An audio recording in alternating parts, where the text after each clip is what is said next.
Can you hear me? Yes. Okay. Bob.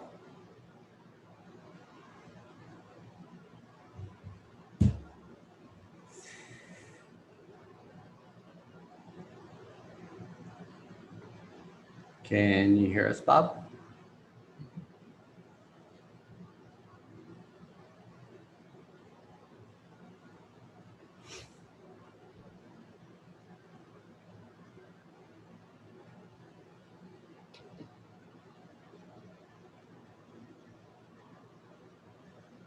Can you hear us now, Bob?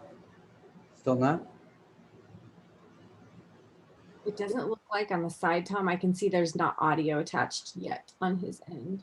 There's no microphone, just video. Okay. Let's see if...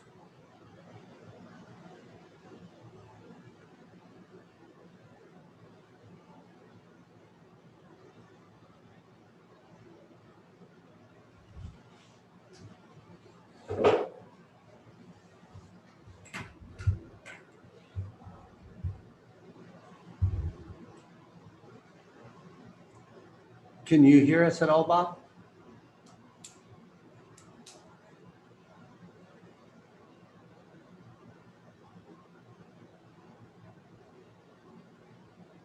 Let me see if I can put something in the chat.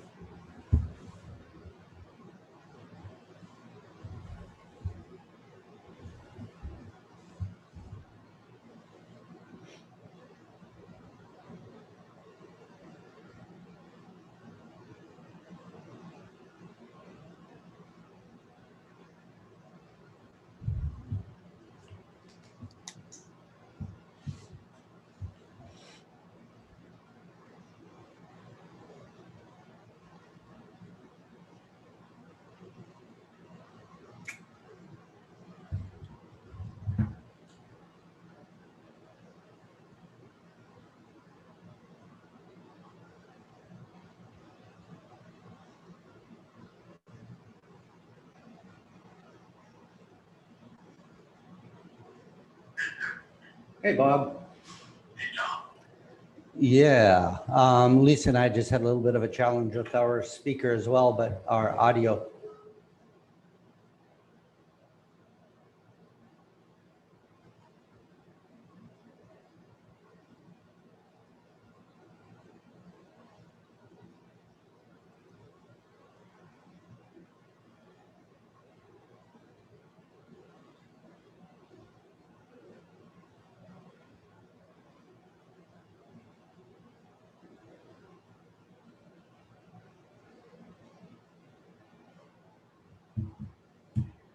Hello, this is Bob. Please leave your message.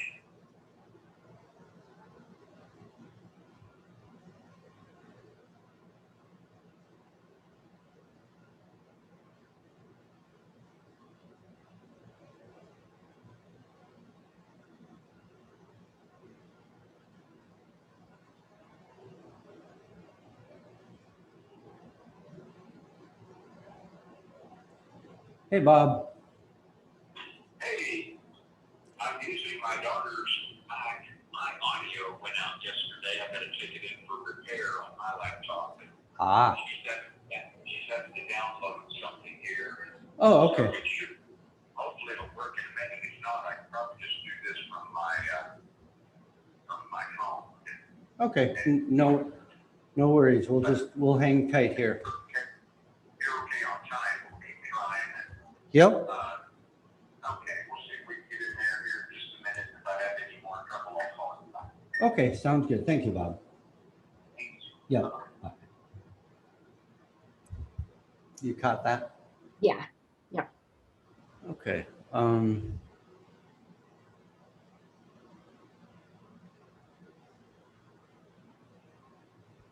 Yeah.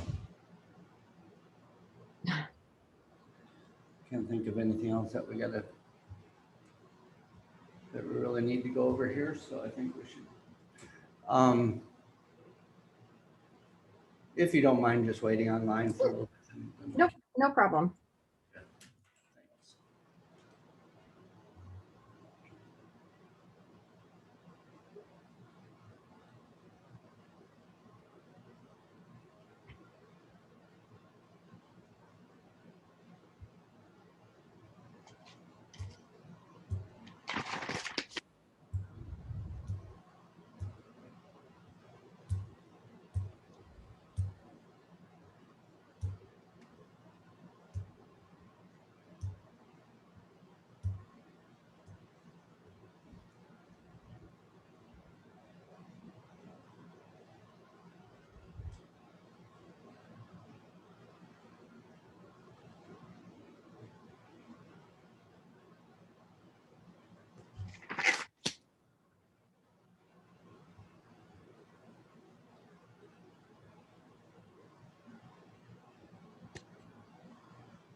if I want to get out an investment summary tomorrow, Mhm. will you be able to do that? Yes. Yep. I'll be in. I have to coach tomorrow, but I'll be in the office until 2. So for sure. Okay, cool. And then, do you have a breakdown of how our list is broken down, like categories? Because Jacqueline is going to ask what all the different categories are and who we want to email and who we don't.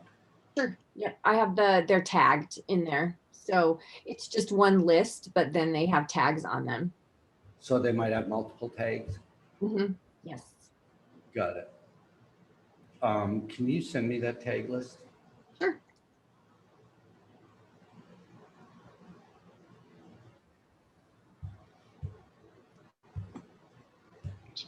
Can you hear me?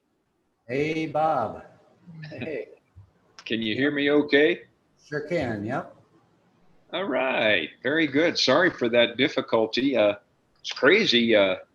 My laptop's been working great, and I was on a Zoom call 2 nights ago, and it all of a sudden I couldn't hear anybody. So I got my daughter. She uses a Mac, and we had to download a different Chrome. a different browser. So anyway, we're good now. So Good, good.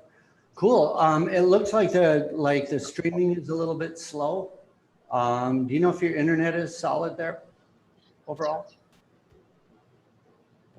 We'll do a hotspot for you. yeah, we're going to do the internet usually is fine, but she's going to do a hotspot for me here. Okay, Just to got it. be sure.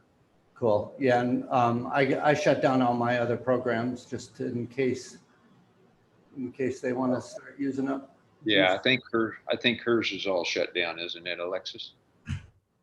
Yeah, it should be okay. It's We'll put it on a hot spot here. There'll be enough power there to last an hour. we can plug it in. You'll need to do that for me. By the way, Bob, this is Lisa on the call with us. Just Hi, Lisa. Nice to meet you.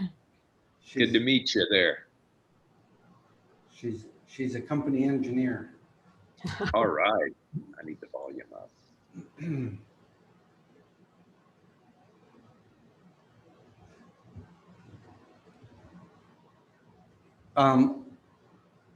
While you're working on that, I was just wondering if we had, like, is there an opening line or a topic that we want to label this as?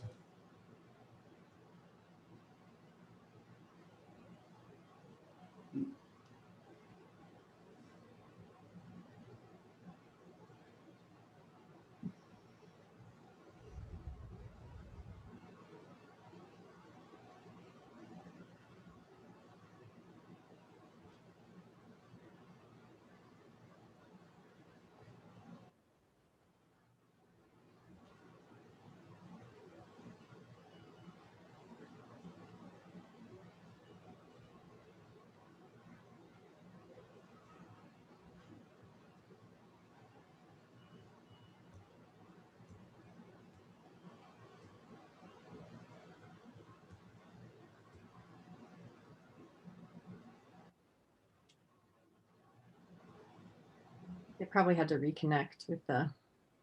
Yeah. Looks like it.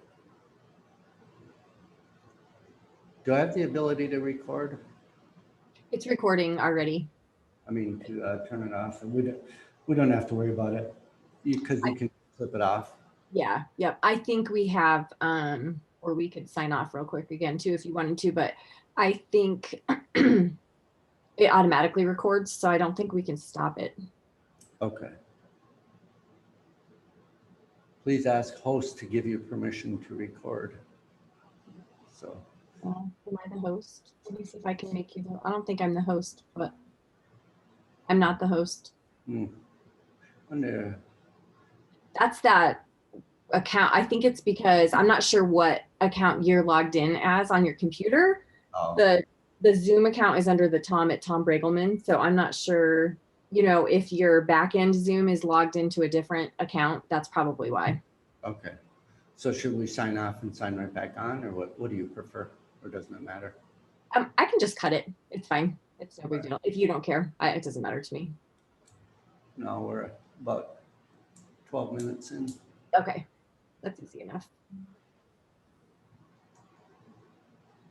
Does it sound all right to you? Yes, yeah, it sounds good. Okay.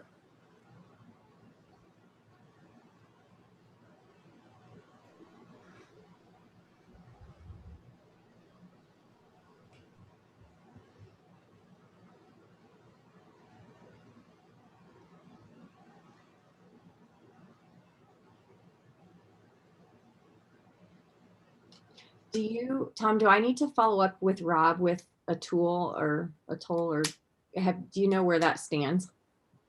Or For the St. Helena? maybe I should. I haven't seen anything. That's the only one I think that's still outstanding, so. Okay.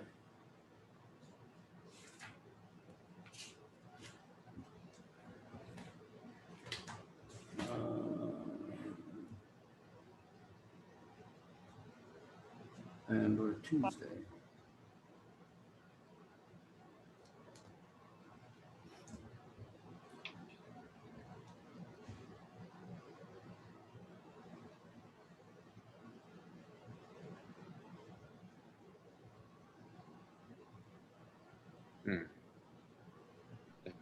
This is so.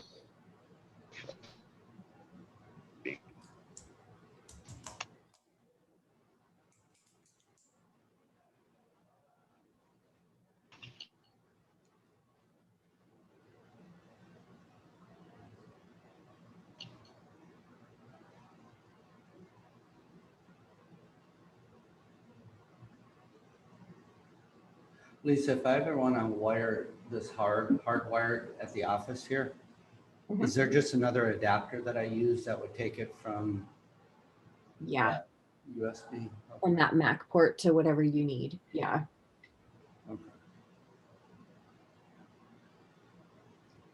Handful of adapters.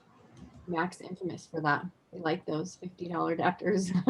I have 3 coming out of my computer right now, so. Even the cards, charger cards are super expensive. Yeah, everything, right?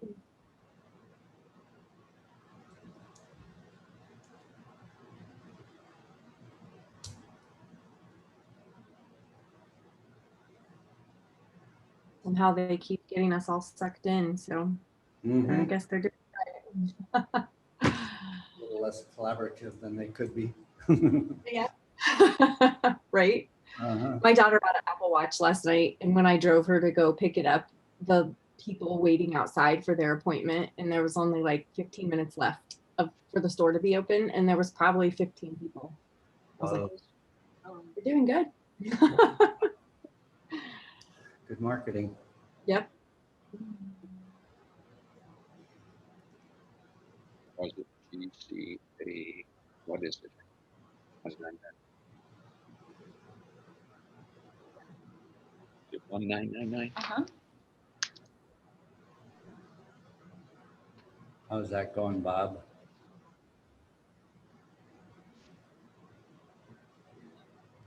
All right.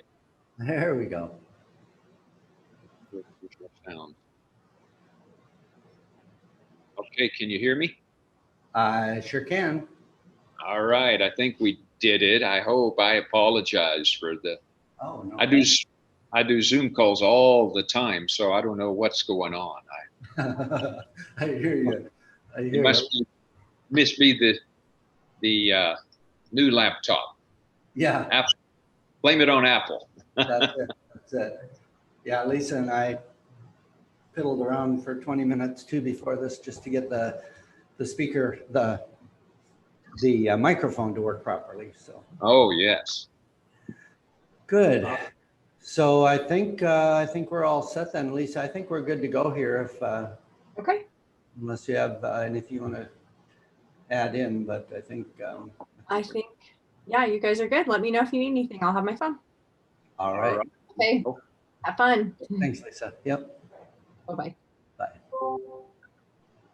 Okay, so here we are. And Lisa she'll do all the, or she'll get it sent into the editors to edit properly. But I was just wondering if we, I guess we just kind of jump into it. Did you get my little bio I sent? I did, yeah, thank you. That might be a way to kind of start it out. I thought maybe is you could talk, if you wanted to talk about how we met and that kind of thing. That's kind of an interesting little story, I think. Yeah, yeah. No, that was good. And if we were to label this episode as, would it be something like, what's the best way to invest in real estate, or what would you, any thoughts on how, what would say the topic is? Yeah, thinking out loud, what's next? You've begun the path of real estate. You've done some things, and you've reached this point to where you've come to a fork in the road. Do I continue doing what I've been doing, a flip here, a flip there, a little bit of new construction, keep doing a little buy and hold, or are there other avenues, that would make sense? And in my case, you've got my bio there, 20 years of flips, buy and hold, a total of about 14 rentals sold, still have 10, 3 new construction projects. And then I meet Tom, and I learned that there's so much more. I think that's the big thing. There can be so much more in real estate. Okay. It doesn't necessarily need to stop there. There might be some things that need to be explored. I don't know if you want to get into the big education. Where I got my PhD was on the project in Kansas City. That might be good. They say in speaking, if you can share a kryptonite story, the thing that hurt Superman, and that was very painful, but $120,000 lost later. What I learned was kind of go through that, and I want to mention that had I had Tom there, I wouldn't have made that mistake. That's cool. Good. But I had this there, then nice. I could afford, some of those mistakes. So very cool. Good. Yeah. Okay. Well, I think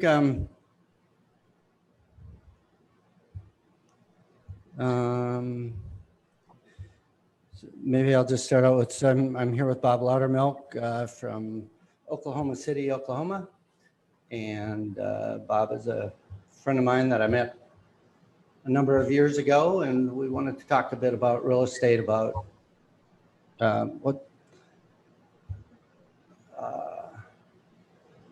what's next. He's done some deals. And the fork in the road, and what's next. Yeah, something like that. And then maybe then I think what I'll do, if that's all right with you, is I'll let you introduce yourself. Well, which pieces of the introduction for you would you like me to do? Because sometimes it's more comfortable if somebody else says it, or sometimes it's better if you say it. So, if you wanted to just mention where we met and how we met, and then Bob Loudermilk, he's an entrepreneur at heart. Got a background in event management and into real estate about 20 years ago, and he's got some interesting stories to share, and he's also looking for what's next in real estate, and we're going to explore that together. Then I can kind of tell my story, and then we could, if you wanted to kind of make this like you had originally suggested, it can also be a little bit of a mentoring session. Yeah. You can be, the right questions, and I'll just share that I've been looking at lands, at different options. I'm trying to decide, do I just keep doing flips? Your private money model has really been attractive to me, and I'm trying to, you and I did one deal together, one small investment to get my feet wet, and I'm very anxious to learn from you how I can take the next step, and we can just kind of explore that together. Okay. Cool. You could ask me, well, what kind of things are you looking at, Bob? And I could say, well, I'm looking at land. I've got a lot of connections here in the Midwest where we could do, apartments or blah, blah, blah. And how do I make a decision? Got it. Good. No, that sounds good. I think it'll flow just fine. So. Okay. All right. Ready? I'm going to adjust my screen a tiny bit there. Okay, let me get rid of this. Maybe Alexis can come over here. Okay, I did it. I did it on my own. Okay. All right. Okay. Cool. So welcome to this episode of Mastering Real Estate Investing. And today I have with me a friend of mine, someone I met about 8 or 9 years ago in, where was it, Bob? It was Uganda, Africa. Yes, right. So Bob Loudermilk, welcome to the show. Thank you, Tom. I've been looking forward to this. Yeah, me too. It's been a while since you and I had a chance to really get out and meet, but we'll talk in a second a little bit about the Uganda trip. But you are a real estate investor. You've done some real estate investing. You had a business where you did. Let's see. You were the Quantum Exposition is the name of the event you used to put on. Yes, that was the name of the company. I got involved in that and started it and ran it for 19 years. And what it was events. And so we put on events around the country, particularly job fairs, career fairs, helping people find positions and helping employers find people.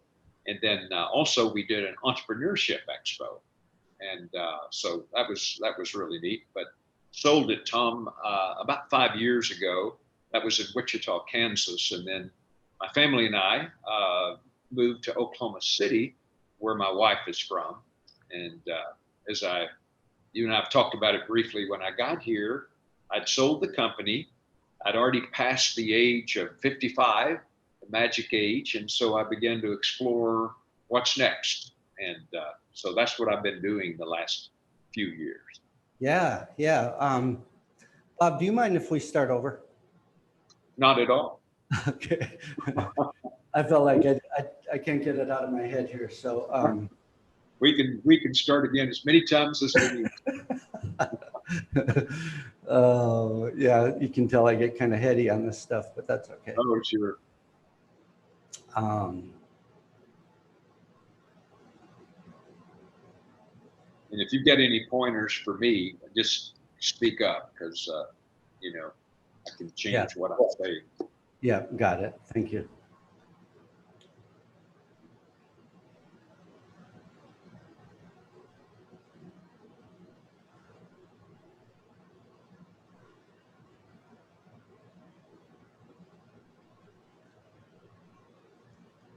Okay. Welcome to this episode of Mastering Real Estate Investing. And with me today, I have Bob Loudermilk. Bob, welcome to the show. Thank you, Tom. I've been looking forward to it. Yeah. You and I have had some good conversations recently about investing in real estate and kind of what's next. You had your own company. About 5 years ago, you sold your company. You've been doing some real estate investing, and we've been talking about some different possibilities for real estate investing. And that's how we really got to the point where we wanted to do this episode, where we could talk through what are some of the things to look for, and what are the options, what are the opportunities in real estate. And so I really appreciate you taking the time to jump on this call, and looking forward to having a great discussion about what the possibilities are in real estate investing. But briefly, you and I met in, of all places, Uganda, Africa. So we had the chance to, well, maybe I'll let you describe how we got to that point of being in Uganda together. What was that, 2012, I think? That's, boy, I lose track of time, Tom, but that sounds about right. Yeah. I was still in the trade show business. I'd started Quantum Expositions and ran it for 19 years, which was events. And we produced job fairs, career fairs around the country, also an entrepreneurship expo. But as I was coming into the fourth quarter of that business before I sold it, I was really trying to figure out where to take it next. And I came across a course online for entrepreneurship, getting to the next level. And they said, whoever shows the most progress in this course, as you recall, they get an all expense paid trip, a safari and so forth to Uganda, Africa. So I enrolled, and lo and behold, one day an email came into my inbox that said, congratulations, you and a fellow named Tom are the winners. And so that's how you and I met. And exactly. It was a wonderful, wonderful experience. So yeah, it was amazing. And it was really cool to see all the support that was given it was with a group that was putting together funding for schools in Uganda. That's right. Yeah. And remember the day that we pulled up to the school when the bus, it was a small bus, but the bus load of us that went, what it was like to see those kids running up, and just, I mean, it was such a powerful event to see that excitement and everything going on. Oh, I can still remember that. There must have been maybe 200 or 300 people there, and tons of children, and they were dancing, and they were so excited to see us. And as I remember, we were like 2 hours late because we got stuck on the trail leading up to the village. But they didn't care, they pouring rain, trying to dig a bus out of a rut. I remember that well, but what an experience that was. So it was really good. It was serendipitous for us to have met then. And so here we are again talking a bit about real estate. And recently you had connected with me about a potential investment or looking at different things. So maybe could you just share a little bit of where you're at and what you're looking for in real estate, and that'll sort of generate our discussion into what some of the possibilities might be. Sure, I appreciate that. I did want to do a backdrop and then lead into that because it does tie into it. That trip to Uganda, after I got back, I kept, I thought for years, what was the purpose of that trip? Why did I even take it? What did I gain from it? And probably 6 months ago, it finally dawned upon me. The purpose of that trip was to meet you because you've been a valuable resource, and we're talking about doing some things together. So I think that was the purpose of it, because I was needing a mentor in real estate, and you have become that mentor. So appreciate that very much. Absolutely, my pleasure. But Tom, in answer to your question, my background, I kind of on the side when I was running this company, Quantum Expositions, and so busy, running all over the country, holding events and trying to grow that. My wife and I went to this evening class, and it was a free dinner, and about investing in real estate. I'd never done anything in it. And I looked at her and I said, do you want to do this? She looked at me and she said, you do it. And so with her support, I jumped in, and we bought our first little house down in Texas, where I was from. My son actually found a deal for us. And then from there, another one, and then another one. And before long, we'd done maybe 20 flips of single. The guy that led the course, I took him to lunch, and I said, how many people here will do anything with this? 50%? Oh, no. 20%? He said, no. I said, 10? He said, try 5. 5% of the people in the room will do anything with this. And I was determined I want to be in the 5%. Well, you certainly were. With that many deals under your belt, that was great. Yeah.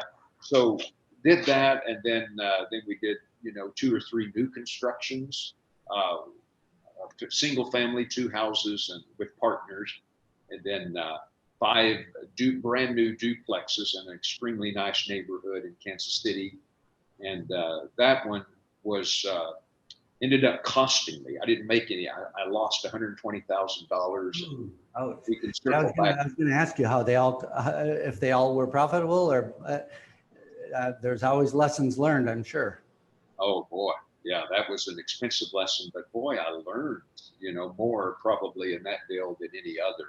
And so anyway, so we moved to Oklahoma City 5 years ago, and I began to look at my life and say, what's next? And through the last 5 years, I did a lot of research and decided to put together an event, since that's my background, and this ties into real estate too.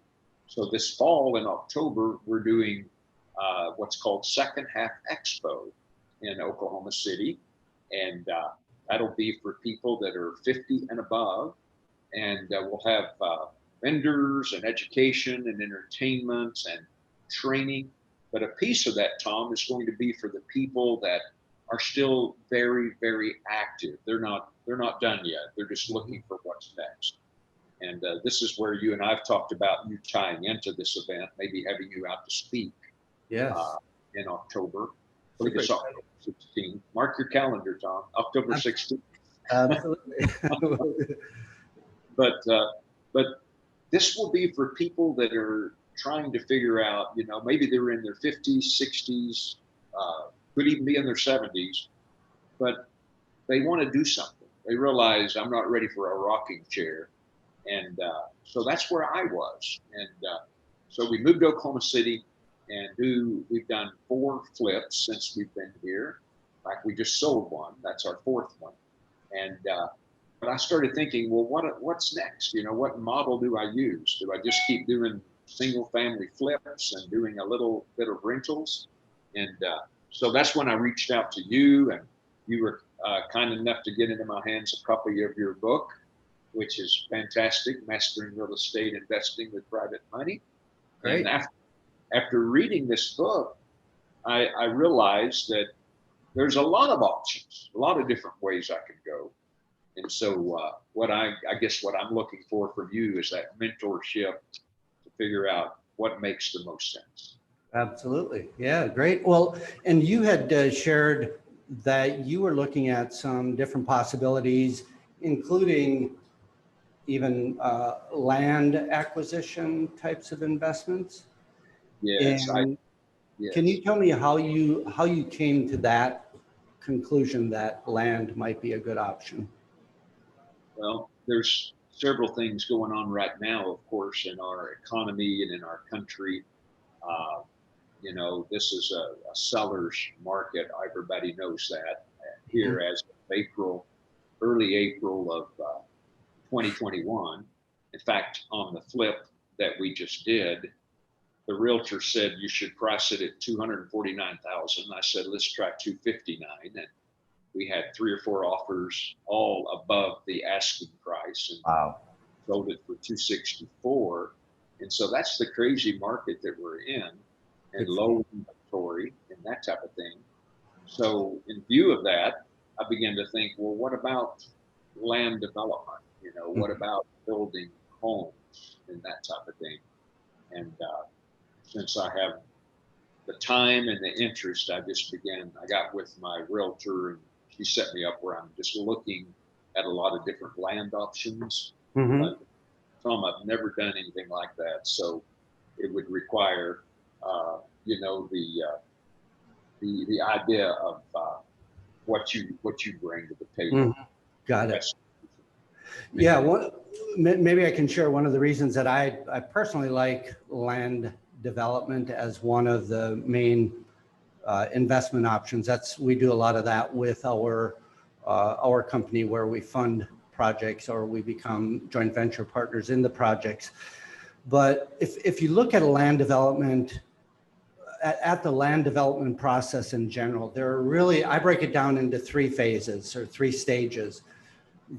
And let's just use the example of a raw piece of land that is I don't know, let's say it's for residential development, that's the end goal. When I look at a property like that, I look at it in the three phases. The first phase being taking it from raw land to entitled land.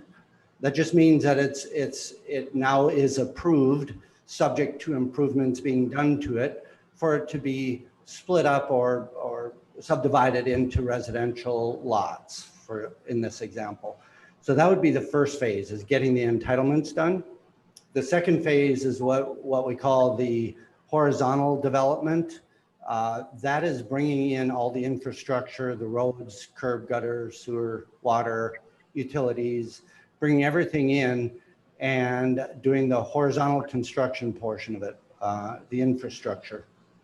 That would be phase two. At the end of phase two, the lots are what we would call permit ready for building. So builders can then come in and build on those lots.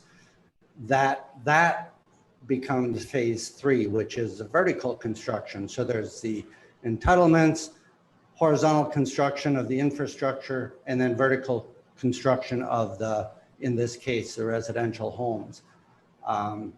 And I know you and I were talking about the project that you had taken a look at, so we don't have a lot of detail on that, but some of the things that I look for initially are, of course, what is the market like in the area?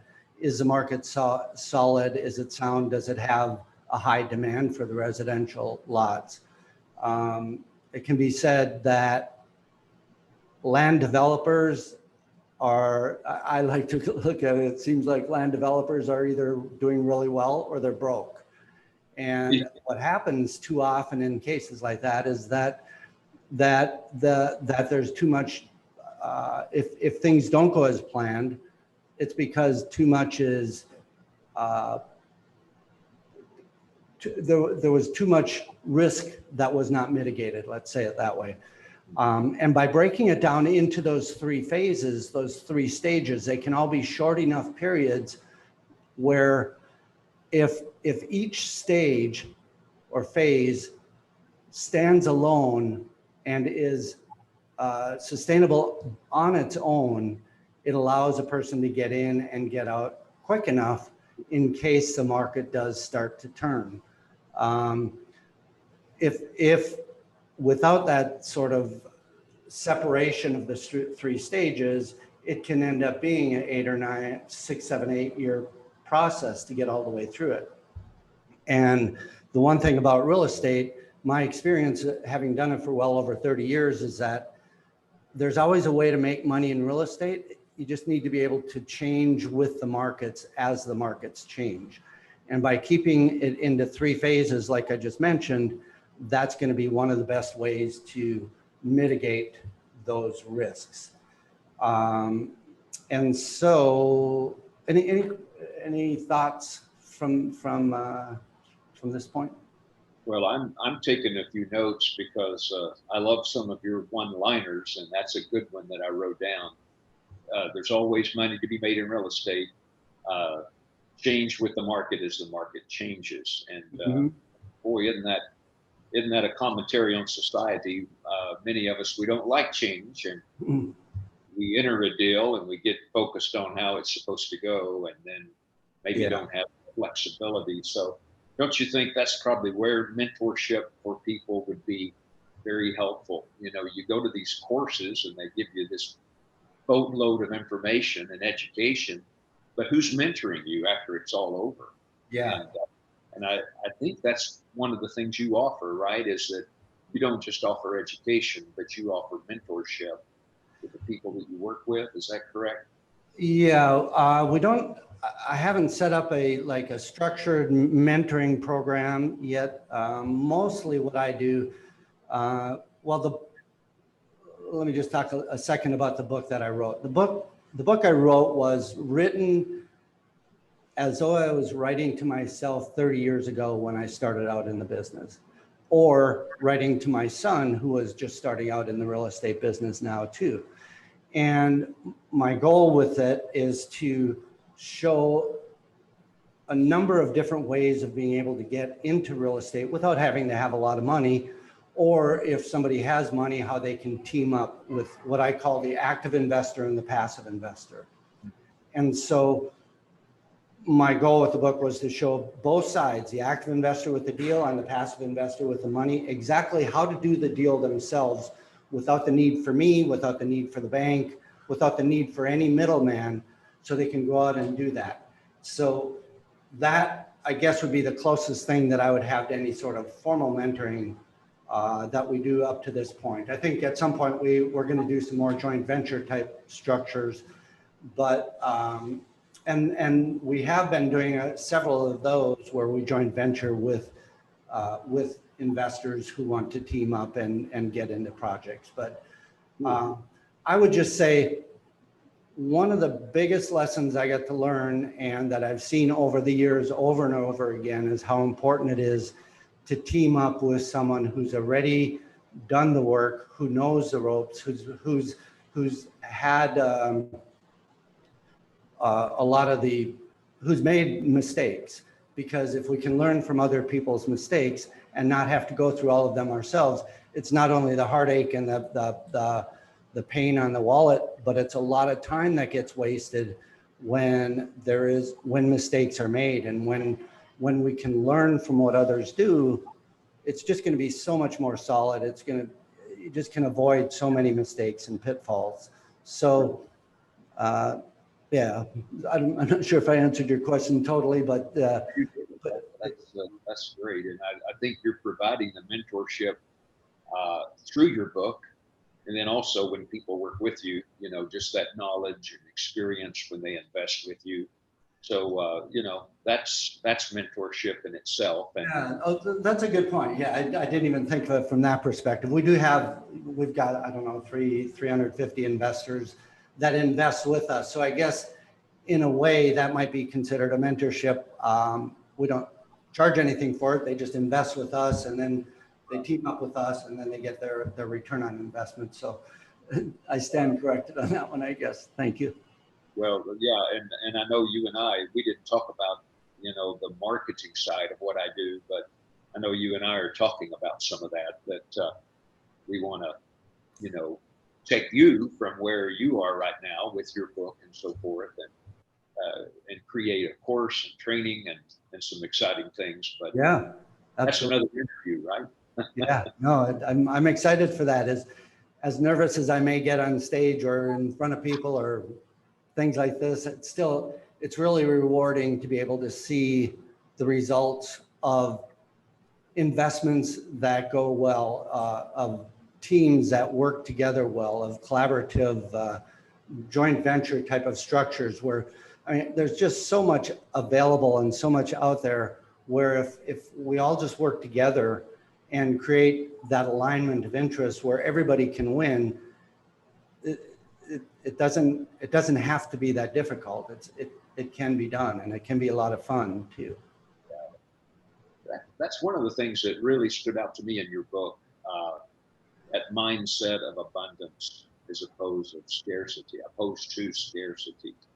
and helping people to realize that there's plenty out there for everyone, and that we accomplish a lot more. We're better together, and accomplish a lot more, by working together, not competing. So the collaboration element of this, and yeah, you're from California, right? Yeah, I'm originally from Minnesota. I moved to California back in 2010. But yeah, from California now. California and Puerto Rico, I go back and forth between the two. I brought that up because, when you think about working together, we're better together. Years ago, I remember reading about the redwoods out there in California and the sequoia forest and all of that, and how that, there's redwoods out there that were saplings 2,000 years ago that have stood. But when I started reading about that and the sequoias and so forth, I found out that their root structure is very, very shallow, like 5 foot deep. And, these trees that they had when you could drive a car through, and they're so massive You know, they weigh tons and tons. And you think, how can they stand for 2,000 years through storms and all of that with that shallow structure? And what I found out was they have a thread-like structure that sprouts out and only about 5 foot deep. And all of these trees intermingle their root systems. Yep. And because of that intermingling, that causes them to be able to stand. If they were standing out there by themselves, they would fall. But Mhm. the strength comes by collaborating. And so I think that's a fantastic metaphor of what you're trying to do Yeah. with investors. You know, is we're better together. You know, Mhm. we'll stand stronger together. So Yeah, and everybody can grow. We don't have to be concerned that the tree next to us is growing bigger or not. It's just, I mean, everybody can grow, right? that's right. Right. Yeah. But yeah, so always being aware of the fact that collaboration, teamwork, that type of thing, I think is really important. And then being able to work on deals without the fear of somebody getting ahead of us, right? I mean, it just, with collaboration, it takes away that feeling of having to look over our shoulder. Is somebody gonna swipe my little piece of whatever it is that I'm trying to hold on to? Just leave it open. Let the collaborative approach work. Let everybody work together. And I think it's proven itself over and over again for me that it's so much easier. It's more fun. It's safer investments. It works better by having that collaborative mindset. So with your investments, what are your thoughts? Do you have any thoughts on where you might go from here as far as that land development? Any thoughts on that? Any questions? Yeah, I definitely want to go forward with a collaboration, you know, with partners. And I don't know exactly what that looks like yet. You know, there's some big question marks in my mind on the land development right now. I found one here that they've already done phase one, the entitlements there. They marked out the 5-acre lots, about 40 5-acre lots, and in a beautiful area near Oklahoma City. Nice. It's for sale. My sneaky suspicion is that why are they selling it? You know, why did they get through phase one, maybe even phase two, and then stop? And my sneaky suspicion is that it might be because they're not sure which direction the market's going to go Mm-hmm. with the increase in building costs right now. And I wanted to kind of throw that at you because I know you're aware of that. Someone told me the other day building costs are up 43% over a year or two ago. Yeah, it's been. Lumber is crazy. Yeah. And so I wanted on this call, I wanted to get from you your thoughts on that. You know, as far as developments in markets like today, Mm-hmm. if you have any insights that might help me and others, because that's gonna go into making a decision. Yeah. Is this the time to go forward with the development, or is this the time that I'd be better off focusing on flips and maybe single family homes and new construction here or there, as opposed to home? Mm-hmm. Yeah, so a couple of questions that come to mind for me. No, the first question would be the price that they're asking for the land. And I know we probably don't have the answer here, but the way I would look at it is everything's for sale at a certain price, right? I mean, so they may be selling because they're apprehensive about the market, or they may just be realizing that they are at the top of the market and they just want to get the top dollar for it. If that's the case, the way to tell is the price that they're asking for as it compares to other lots of that same size and type. The question that I would ask even before that, though, is this near city services, or does it already have city services? And what comes to mind for me is that 5-acre parcels, especially now, I don't know how big it is in Oklahoma City, but in California, it's all about getting the density so that open spaces can still remain, but there's still enough room for people to live in the populated areas. And so 5 acres on private water and sewer systems is reasonable. 5 acres on municipal services, in my experience, is super expensive and probably not that viable. So one of the first things I would do is go and find out how close it is to city services. Is it already annexed into the city, or is it something that is in the near future in the plans for annexation? Because that's going to change the whole dynamics of the development. So it may have been subdivided and approved as 5-acre parcels 5, 10, 15, 20 years ago. Well, there's been a lot of expansion in a lot of areas. So now, does it make more sense to look at bringing in municipal services and cutting it down to 1/3-acre lots or 1/4-acre lots or 1/2-acre lots? Because the cost of the infrastructure is so high for water and sewer, it may be the only way to make it viable. Now, if water and sewer are not available, then I would revert back to just as it is, the 5-acre development, and see how the numbers shake out from that perspective. Those are a couple of things that come to mind. I've looked at different projects out that way, because this is a very hot area, and I do know that some have rural water, and others, you put in the well and you have your own sewer system. So there's opportunities out there both ways, both ways. So. Got it. Yeah, the simpler way by far is to keep it as 5-acre parcels, but it may not be the most viable. So if there are services nearby, it may be worth looking at seeing if the property can be annexed into the city, or at least be set up for joint services with the county if it still is in the county. But to develop land with private sewer and private water is much easier, because you basically are eliminating what I talked about earlier, the second phase, almost all of the second phase, except for the roads that go into the development. So all of that infrastructure would not be part of the water and sewer infrastructure, would not have to be part of it.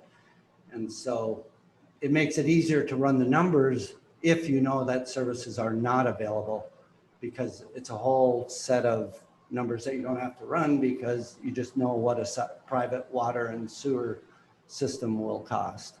Right. Okay. So let me ask this, Tom, because this might be a benefit to your listeners as well. So there's probably people listening to this that are kind of where I am. They've done a few deals. Maybe they've done some flips. Maybe they have some rentals. Mm-hmm. And they're interested in this cooperative approach to real estate. So, and they're coming to you saying, "Hey, I'm really interested in investing. I'm interested in working with partners." How would you advise them to decide what direction to go? I know there's a lot of different paths you can take to Mm-hmm. that, but do you start by looking at land and you've never done it? Do you try to do some smaller deals with some partners to get your feet wet, or what advice would you give? I think where I would start, and there's a seven-step process that I go through in the book, but the first step I think really is to identify what it is that we really want. Is it, I know back when I started out right out of college, my goal was to own real estate and to be very active in real estate.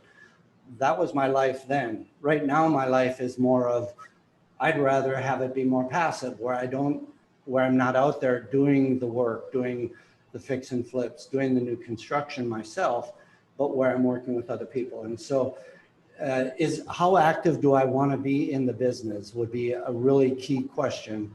So some people buy real estate because they just love the idea of owning real estate. That was me for a long time. There are some people who just really like what real estate can do, but don't really have that much of a passion or desire to be involved in all the daily in and out work of real estate and ownership. So does one want to be more active or more passive?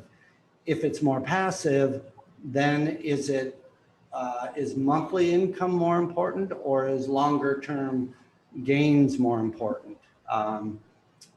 Just for example, self-directed IRAs, a lot of times investors will invest passively with their self-directed IRA, where everything accumulates so that at the end of the investment, like in our case, investments usually run 12 to 24 months, somewhere in that range.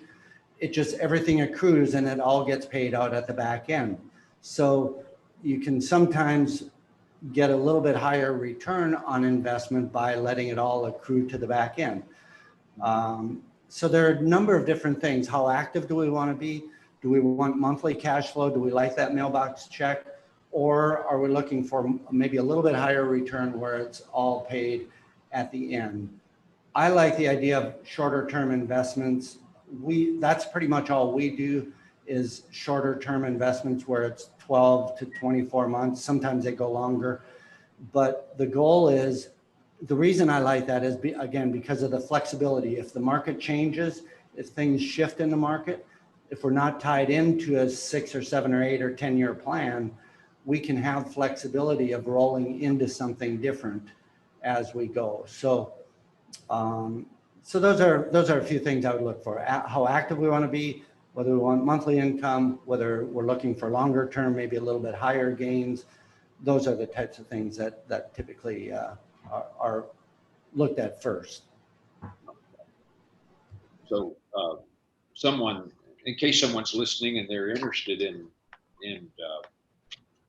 getting a copy of that, how would they, your book, how would they do that? Because I've got friends of mine that would love, and I have a friend that got this book of yours and was just very excited about it. But how did they go? Because in my mind, this is a good start, right? Mm-hmm. Yeah. They've been involved in some real estate. It gives you the blueprint. So. Yeah. It's really just a matter of going on Amazon, just typing in "Mastering Real Estate Investing with Private Money." So there's the paperback, there's the audio book, and there's a Kindle version. There's also a workbook that goes with it.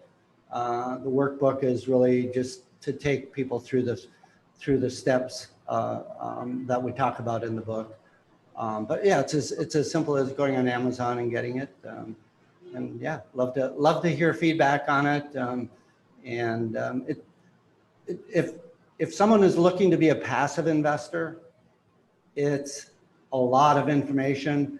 If it's somebody who really likes to know details about their passive investment, by all means, it's a great book, I think, for them, because it gives all of the deep behind the scene details of how deals are done. But I would have to say, when I wrote it, it was really written mostly with the active investor in mind, because that's what I had been for 25, 30 years, where I was the active investor looking to team up with people who had funding, looking to create these working relationships where money and deals came together. So, and there's a lot of examples in there of how to structure deals, how to avoid risks, how to handle inspections, escrow accounts, all of that stuff. So, yeah, I mean, I feel like I'm talking my book up a bit, which I guess I am, but I do have to say, I truly believe that if somebody is looking to get involved in real estate, either passive or active, or they're already doing it, I think there's a lot of great information in there. And I don't pitch anything. It really is just a matter of sharing the information, sharing a lot of things that I learned, and just going from there. Well, I'm always inspired by people that have done it, and and people that have what I call a kryptonite story, where, you know, when things went south, and you talk about that in your book. So Oh, yeah. I'm not trying to take over the interview and interview you here, but I just when I read it, I got extremely excited about the blueprint and what could be done. Yeah. I wanted to do ask you one other question, Tom. My plan on our second half expo event in Oklahoma City, Yes. we already have the website up, secondhalfexpo.com, and that's spelled Exciting. out second half with the second half alive, second half expo. But my plan is to have you there and do a half day or a full day seminar, workshop, maybe with others. So when we bring you in and you've got 100 people there that are above 50, Mm-hmm. and some of them are just starting to look at real estate, and some of them are looking to what are my options for my investments, and they have the money and so forth. Uh, what do you think? Because this ties into helping me as well. But what would be the main three things you would want to cover in a setting like that? And that'll help me get ready for you too. Yeah.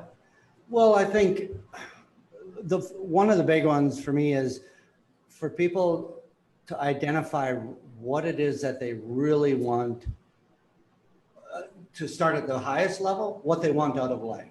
Do they want more time for family? Do they want to be able to travel more? Do they want to be able to go in and walk through property that they own, that they can be proud of, that they can say is their property? So whichever of those paths it is, it's going to help them determine what's best for them. If they really like the idea of being of saying, this is my property, being really proud of it, raising the level of standards for people to live in, rental properties, that type of thing, that's one aspect of real estate investing. If on the other hand, they're looking to really just leverage their money and be able to leverage their time, not have to be out doing a lot of work, and they want to invest, then it's going to be more like a joint venture type of a structure, or investing with people who are already doing it. So getting really clear on that point first, I think, is critical. From there, it's going to be a matter of identifying which aspects, which areas of real estate, if real estate is the answer, which area within real estate is going to be the best fit based on their risk tolerance level, their goals as far as the returns they're aiming for, the time, over what period of time they're aiming for it. So those, I guess, would be the two main things. And from there, it's really just a matter of honing in on being able to see an opportunity, whether it's on the active side or the passive side, see an opportunity and know what they are looking at, know what are the things to look for, what stones need to be turned to really understand what's going on, identifying the risks, identifying how to mitigate the risks, and really being able to go through that entire process to keep the deal safe and to keep it profitable so that everybody in the end can win. So those would be the three things that I think are the most important to get to that end result that we're all looking for. Boy, you're getting me excited about the day. Yeah, I'm super. I'm very excited about you coming out and doing this course for us. And you know, my goal is to have 100 people in their seats there, ready to roll. So Absolutely, no, it's super exciting. Yeah, no, I'm definitely looking forward to it too. So yeah, and maybe you and I'll have another episode before that event happens, and we can talk a little bit more about it in detail as things progress. And there's so much opportunity out there, so many ways where people can work together, so many possibilities when everyone is working together and everybody has everybody else's best interest in mind. It just creates that alignment that you can't get when it's the competitive, sort of cutthroat, secretive, I get my piece, you get your piece, and all of that. It it makes the business so much smoother, so much more fun, and more profitable in the end. So We're only here for a short time, so that word fun is pretty high on the priority list. You know, it's I heard years ago someone said everything's funny when you're making money, and it's a lot funnier anyway. a lot funnier. And I know the other side of it, when things are going south on one project, you know, you can intensity, but again, collaboration, even when you're going through those very, very difficult times, you know, when you have a team, Yeah. they have each other's back, you know, it makes a huge difference. Yeah. When I was through that deal in Kansas City, I described it to people every morning. I woke up and I felt like I put on 1,000 pounds. I'm strapped it to my back until I went to bed. And I was frantically trying to figure out, how do I make this decision? You know, long story short, Tom, went in with a partner, and the partner, he got all the 5 duplexes up, framed in. He came to me one day and he said, I can't afford to keep doing this. I'm going to have to go get a job because I'm not getting any income. And so he walked away, and I was a co-signer on the deal. So the bank came to me, and the interest on $1.7 million that we already had pulled out for the project was just clicking like crazy, you know, every day. And I was trying to decide, do I shut this down now and turn it back to the bank and pay them whatever, or do I get them finished? I thought, okay, I'll get them finished. I've got other builders I can use. He was the builder in the project. And then the market changed in the middle of that, and things weren't selling as quickly. I thought, no problem, I'll just rent them. Had I done that, I'd be sitting on a gold mine right now. But here's where I made a huge mistake, because I wasn't even thinking about renting them. I failed in figuring out my exit strategy. I didn't go to the homeowners association and realize you can't rent in that area. So I had no option, you know, other than finish them and hope they sell and pay interest. So long story short, you know, the bank one day called me and said, if you'll write us a check for this amount, we're releasing you from everything, but we're going after that partner. You've kept your word. You've stayed in touch with us. So I wrote the check and, you know, moved on. But the lesson learned is always have an exit strategy. And had I had someone like you, a mentor, to watch out, because I was naive. I'd never done a project of that size. And so it was a great lesson learned. But that 1,000 pounds, go ahead, Tom. The other lesson too, though, I think, is sticking with it until the end, right? I mean, you stuck with it. You didn't walk away when it would have been super easy to walk away from it.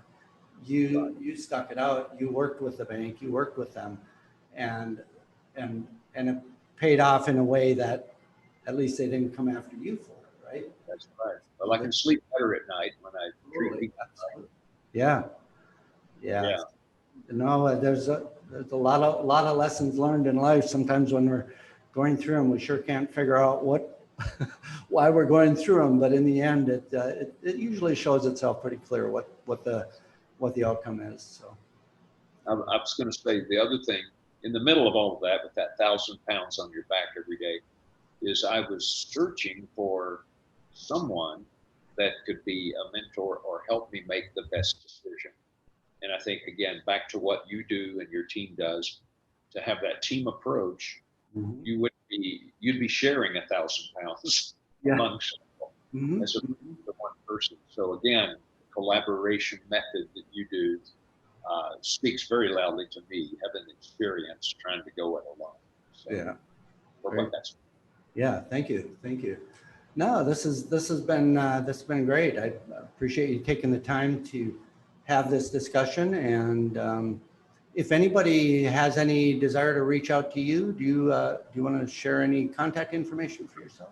Absolutely, sure. They're welcome to. I'll give you my email. The event, as you know, is Second Half Expo. So my email is just bob@secondhalfexpo.com. And that word second is spelled out. And they're welcome to reach out to me. They can also get my contact information on our website, which is simply secondhalfexpo.com. Great. And we'll put this in the show notes too, in case anybody's driving while they're listening to this podcast. So. Okay, that sounds great. And if they're in the Oklahoma City area, we invite them to come out, because this is gonna tie into investments, real estate, your purpose. If you're above 50, then you'll probably want to be a part in some way of this event if you're in the area, because the synergies and the collaboration and the fun we're going to have is going to be real exciting in October. So. Absolutely. No, super exciting. Super exciting. Good. And if anybody is interested in reaching out to me, just reach out to tom@gcasecuredinvestments.com. And in the meantime, just anybody interested in the book, they can go to Amazon. And looking forward to some more discussions with you, Bob, and see how things come together. If you get more information on that parcel in Oklahoma City, would love to be able to go through more detail. We could even do it on another one of these podcasts. Yeah, and when you come out, we'll go look at it together. So perfect. Sounds good. All right. Well, thank you again, Bob. Appreciate it. And until next time, happy, safe investing. All right. Thank you, Tom. Enjoyed it. Good. All right. We did it. Yeah, we did it. Cool. Thank you. You've done a lot of these. Did this go okay for you? I mean, yeah. I felt overall it went well. I mean, there's a few spots where I stumbled a bit, but that's just vulnerability. Oh, well, sure. Yeah. And I think that helps people to realize, hey, you're human, Mm-hmm. Mm-hmm. Yeah. Any feedback anything that you think could be different or better? Well, I was questioning myself a little bit, wondering, did I jump around too much? Because a couple of times I was interviewing you, kind of. No, I like that. I like to collaborate. I looked at this as more of an open section of. I think a lot of people could identify with it. Mm-hmm. Nothing else, if they can realize there's an option out there for me. No, I appreciate that part. In real estate, mm-hmm. and this helped me in thinking about your course, the course we're thinking about doing with you, because it just opened up my mind of some different directions we can go with Mm-hmm. online course. Nice. And what would be really, really cool would be if that course, if we could launch it at the October event. Yeah. And that could be the call to action. Now, the cool thing about courses that I've learned is you build your signature course. We'll call it the signature. That's your flagship. Mm-hmm. And that's basically going to be your book and workbook, but put into a course fashion. It can be sold from $1,500 to $2,500 is kind of you want a course like that.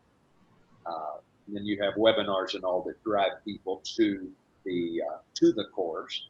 Mm-hmm. And you have a funnel with your new website you just got up. We'll also want to create something that's an actual funnel Mm-hmm. where it's driving them to sign up. And then out of that, you have the deeper dive, which might be from 5,000 to 10,000, and then the opportunity to work with Tom personally. And that might be, a $25,000 or a $30,000 package. So kind of what I'm envisioning are 3 levels, and to build the brand to where the right people will want to be a part of Tom. And we'll be doing, masterminds online with them, maybe you and Alex together, higher level strategies where you're personally looking at their deal. Mm-hmm. So right now you're doing everything just by being connected in the network, not selling it. You're making your money, through just through the investing itself.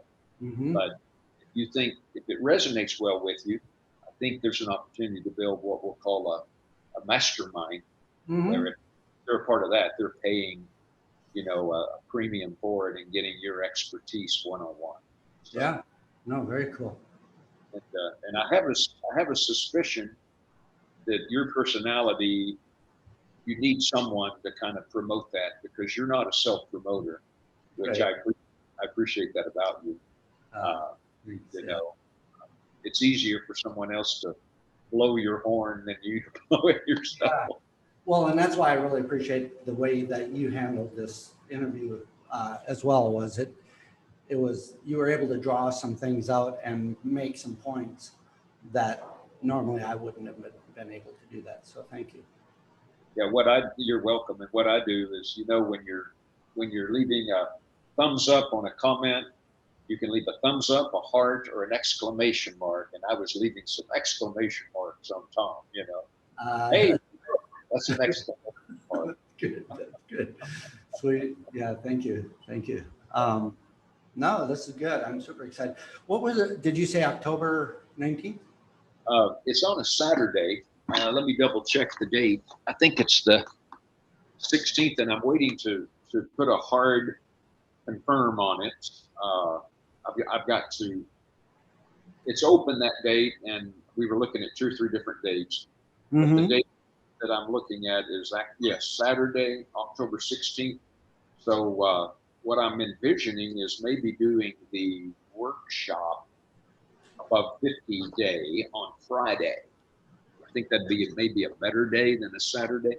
And then the actual senior expo, second half expo, would be Saturday. And that'd be, resources for everybody that's a senior, where Friday would be more for the active above 50 people. They could be in their 40s, but Yeah. you really focus on, if you're above 50, you definitely need it. We might do things just on finding purpose, and maybe have another speaker or two, and then have a track on real estate investing, which would be you. And you think Alex would want to come for that? Yeah, I think he's game for whatever there's room for him for. Yep. Okay. All right. So we'll get that figured out. But that when I went out and looked at the facility, the venue, Tom, I got so excited. Did I tell you about You said Cowboy, you.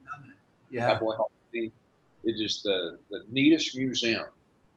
All of these meeting rooms, this outdoor area they just opened, that's huge and beautiful. And it's called Cowboy what?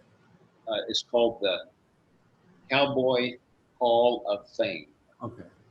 It's got a longer name, but if you Google Yeah. it, you'll get it. It's a Right. museum with this huge auditorium that you can seat 1,000 people if you do Nice. dinner, that kind of thing. That'll be for the vendors and all the booths. Yep. And then you have a separate hall that will seat 200 people. And I'm thinking that might be where we do this seminar of 50. And maybe make the whole day just for those types. I feel like in this business, I've got 2 target markets, 2 demographics. One is what I'll call the seniors, people that need the care home, the retirement community, Yeah. the Alzheimer's. Where am I going to put mom? She's losing. But then you've got other people like myself and like you that we're not anywhere close to thinking about retirement. We're Right. active. We're above 50, but we want to invest. We want to do something. We want to make an impact, mentor, serve, care. Yep. And I think those are 2 different mindsets. I think there's a lot of people, they hit 60, 65, they're checking out. They just want to go fishing. Totally. I think that's right.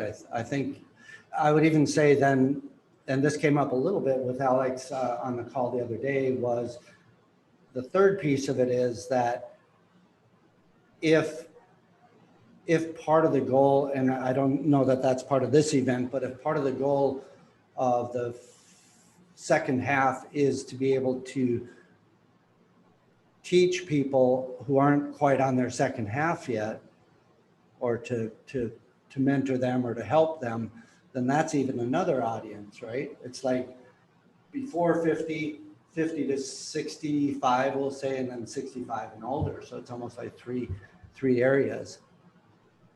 Yeah, you're saying the third one, okay, you got your seniors over 65, 70. Yep.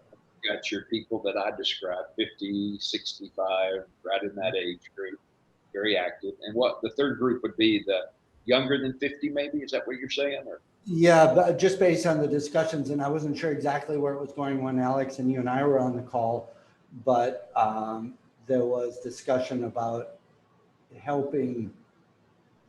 intergenerational. Yeah. Yeah, right. Yeah. Yes, exactly right. There's a piece of what I'm seeing with this, we'll call it 50 to 70 group. Very, I mean, people that are 70 that are extremely active. Yeah. Well, our president is running the country, and he's how old? 78. Right. Although when I hear him talk, sometimes I think I don't know if he can make it 4 years. Right. Yeah.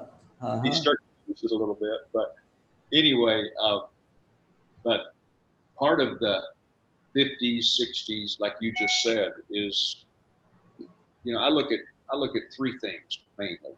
Number one, I think people in that age group, when you get around midlife, you're trying to figure out purpose. I don't know if you went through that or not, but what am I really supposed to be doing? Yeah. When it's all said and done, what do I want on my headstone? That purpose. And then number two is mentoring / mentoring. Who can I mentor? How can I pass on my wisdom? Yep. What can I volunteer? And then number three is the career piece, the income piece. I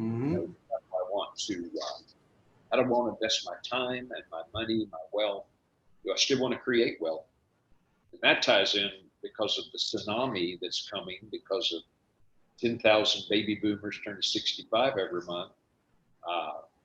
And Social Security is only so big.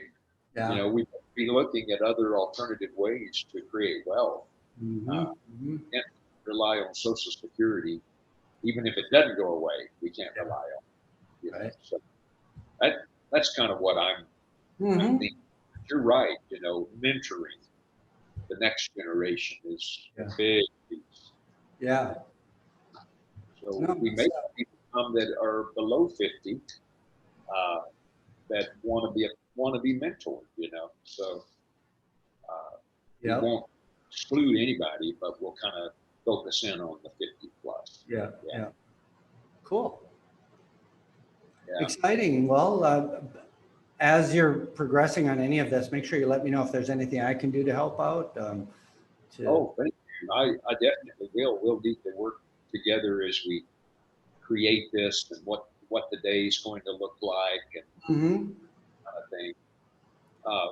I wanted to ask one question, and not that it's going to change anything, but I'm very, very comfortable with you and what I've seen in you and your humility and your integrity.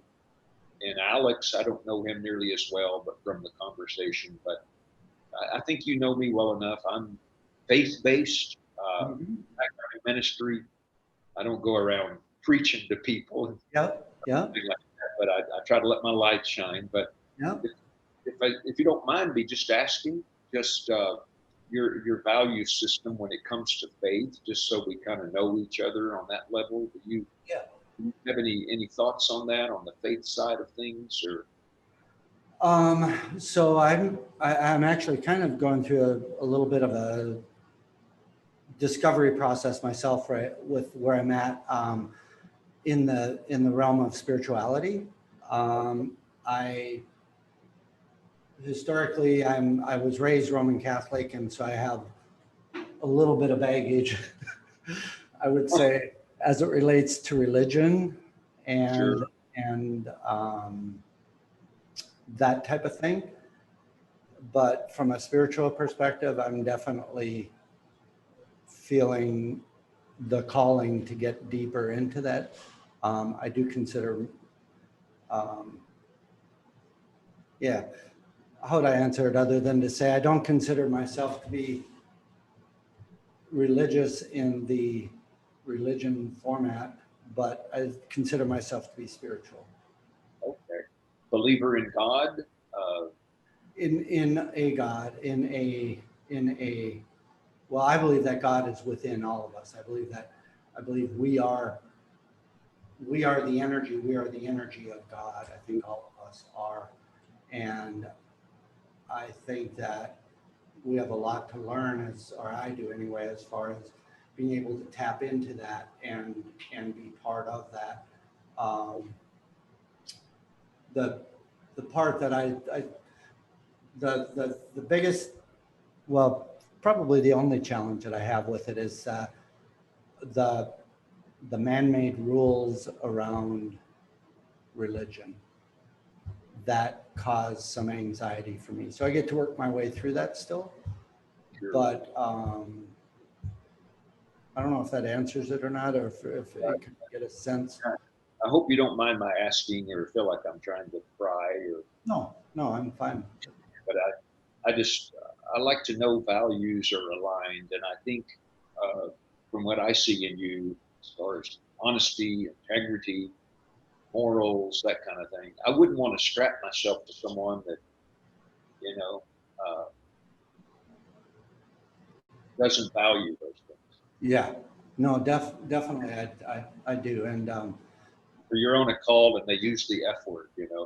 I've never heard you use any bad language, and so many people are doing that now because they think that that's what people want. I think it's a marketing ploy, and you'll hear these great speakers, and in the middle, blanket and the F word and all of this, and I think why? yeah. And so I think even from a marketing perspective, that's where we could be different. Mm-hmm. A famous comedian said one time, when people start using cursing in their humor, it's because they don't have anywhere else to go. Totally, yeah. I mean, that's the way I see it. Yeah, They're not. It's a crutch, right. The good ones don't need to use the Yeah. swear, right. That's okay. right. Yeah. No, I'm in line with you on that one for sure. Okay. And do you know anything on Alex? Is he? I mean, he can speak for himself, but as far as faith and He's actually, he and I are going to the same men's retreat here in about 2 weeks in North Carolina. okay, And it's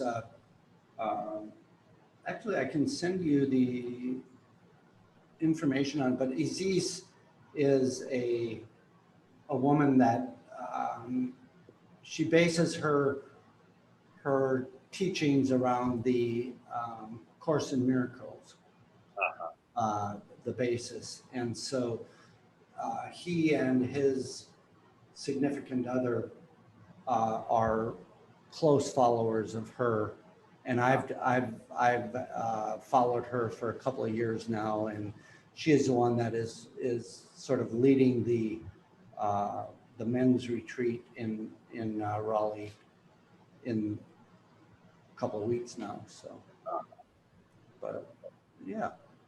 all right. And are you along the lines of the Roman Catholic, or what are you?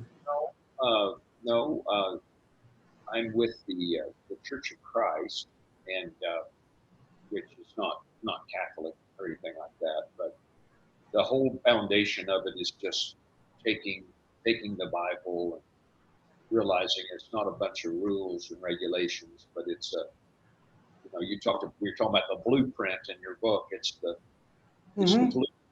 It's Yeah. the blueprint for life. It was A lot of metaphors. there's a creator, and he's revealed in there, and these words are inspired. Yeah. So that's my foundation. Every morning I'm in this chair reading. That's kind of how I start my day, and journaling, that type of thing. And Very so, cool. Maybe I so get to learn some from you too. Still. well, we all, like I said, that trip to Africa, when I said, purpose was to meet Tom, at this phase in my life on real estate, you're a huge blessing, but there could be things far beyond just business that we don't even know what's coming yet. So Absolutely. Yeah. Exciting. anyway, Yeah, absolutely. Yeah. Right. Well, Thank- appreciate you allowing me to ask that. I just, I Like- thought, you need to know who you're in the ring with and Yep. chips values and that kind of thing. So, Sweet, sweet. Very good. all right. Well, Well, cool. anything else for now, or I was going to ask you, do you know of any, well, Adam Hoagie is he's someone that I've been talking with now for about a year and a half.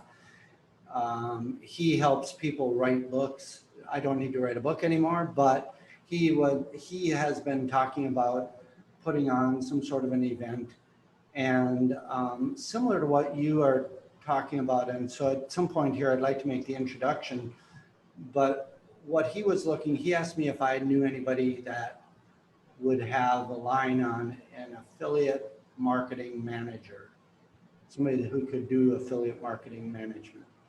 Yeah. And I just thought of that right a couple of minutes ago when we were talking here, just to see if you might know of anyone like that. And I absolutely do. In fact, the call tomorrow is all about that.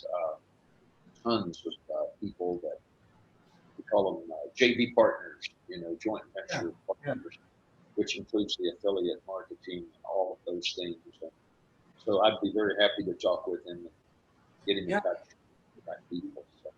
Okay, maybe in the next week or so we can just Sure. set up and do a 15-minute Zoom call or something where we kind of Okay.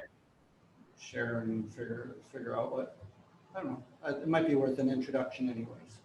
Okay. That sounds good. Cool. All right, Tom. Good. Well, good.